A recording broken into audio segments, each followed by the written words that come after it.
7 వారాల వెంకన్నగా నిత్య పూజలు అందుకుంటున్న కోనసీమ తిరుమల వాడపల్లి వెంకటేశ్వర స్వామివారి ఆలయంలో 2వ రోజు మంగళవారం పవిత్రోత్సవంలో అంగరంగ వైభవంగా నిర్వహించారు. కండవల్లి రాజేశ్వర వరప్రసాదాచార్యుల నేతృత్వంలో అర్చకులు శాస్త్రోక్తంగా జరిపించారు. డిప్యూటీ కమిషనర్ నల్లం సూర్యచక్రధరరావు సతీ సమేతంగా అత్యంత భక్తి శ్రద్ధలతో స్వామివారికి పవిత్రాలను సమర్పించారు. విశ్వేక్షణ పూజ, పుణ్యహావచనం, ప్రోషణ, పవిత్ర ప్రతిష్ఠ, ప్రధాన హోమములు, అష్టకలసారాధన, మహాస్నాపన, పవిత్రారోహణ, నీరాజన మంత్రపుష్పములు, తీర్థ ప్రసాద వితరణ జరిపారు. వచ్చిన భక్తులకు ఎటువంటి ఇబ్బంది కలగకుండా దేవస్థానం అధికారులు అన్ని ఏర్పాట్లను చేశారు. కోనసీమ తిరుమల వాడపల్లి క్షేత్రంలో వేంచేసి ఉన్న శ్రీభూసమేత శ్రీ వెంకటేశ్వర స్వామి యొక్క సన్నిధానంలో వార్షికంగా జరిగే పవిత్రోత్సవ ప్రక్రియ 2వ రోజు ఏకాదశి మహాపర్వం.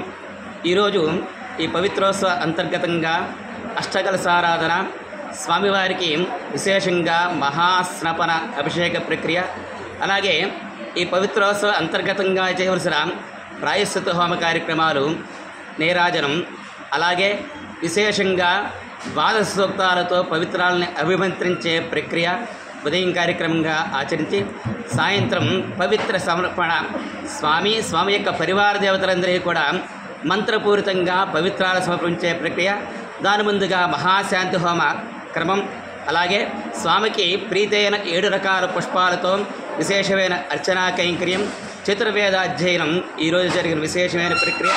అలభ్యమైన ఈ ప్రక్రియలో అనేక వందల వేల మంది భక్తులు పాల్గొని స్వామి యొక్క కృపకు పాత్రలై తరించారు. ఓం నమో వెంకటేశాయ.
पर्जन्यस्यायतनं वेद आयतनवान् भवति आपो वै पर्जन्यस्यायतनं आयतनवान् भवति एवं वेद आयतनं वेद आयतनवान् भवति संवत्सरो वा अपमायतनं आयतनवान् भवति संवत्सरस्यायतनं वेद